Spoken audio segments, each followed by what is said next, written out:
Hi, my name is Trey, Director of Marketing here at Clear Guidance Partners. We are hitting on the guidebook of cybersecurity. Last week, we hit on the importance of strong, unique passwords and multi-factor authentication. This week, we are hitting on the importance of keeping your software and systems updated.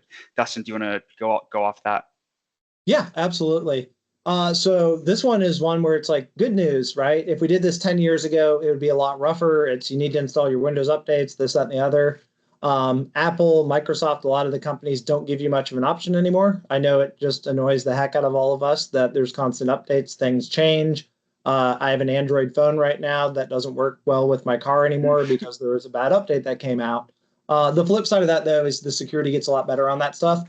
Where we're seeing a lot of things, though, where the software updates and the security updates are maybe not as great, is things outside of our control, vendors that we are using. And I don't mean just us, talking small businesses in general, right? They have a software platform.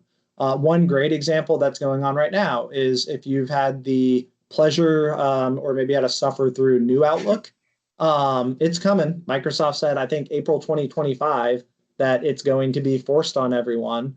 But these vendors are having to update their add-ins for that.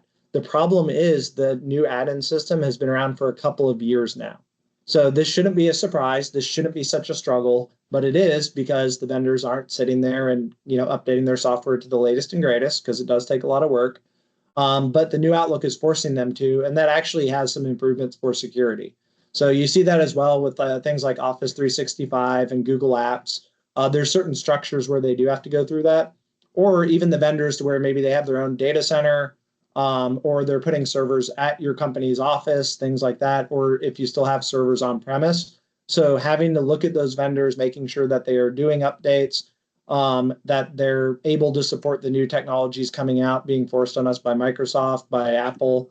That's become a lot of IT now has turned into managing cloud applications, managing these SaaS vendors. So looking at the security, looking at how they handle updates and best practices, new standards is an important part of that.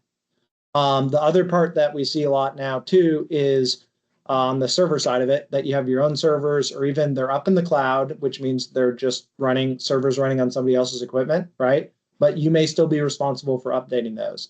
Amazon Web Services, AWS, and Microsoft's cloud as well. You can run older unsupported operating systems. And that's where a lot of companies do get hacked is, hey, I'm running Windows Server 2012. It's exposed to the internet because I have this program that people need to be able to get to from anywhere. That is getting hit by hackers. That has not gotten, like I used 2012 as an example. I think it's since October of last year, has not gotten any updates. There are security vulnerabilities.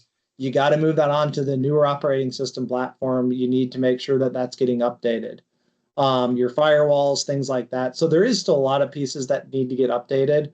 It's just not going back even a couple of years ago that, Trey, I need you to run your Windows 10 updates. I need you to update your iPhone. A lot of that stuff's gotten pretty dialed in. So now we're looking at your kind of different vectors of attack are your infrastructure, meaning your firewalls. And you can have firewalls in the cloud still too. That's what a lot of people don't realize. Your servers themselves, if you have any servers, and then if you're lucky enough to not have to deal with any of that, you still have to think about vendors.